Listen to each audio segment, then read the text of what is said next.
na yung in-order natin sa Shopee. Sa TikTok, guys. So, tingnan natin kung anong laman nito. Ito, check natin. So, buksan ko siya ngayon.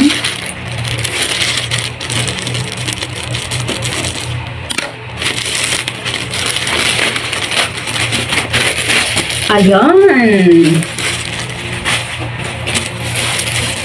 Naka-bubble wrap pa tayo, guys.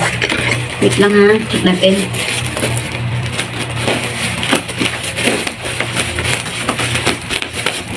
Ayan, guys.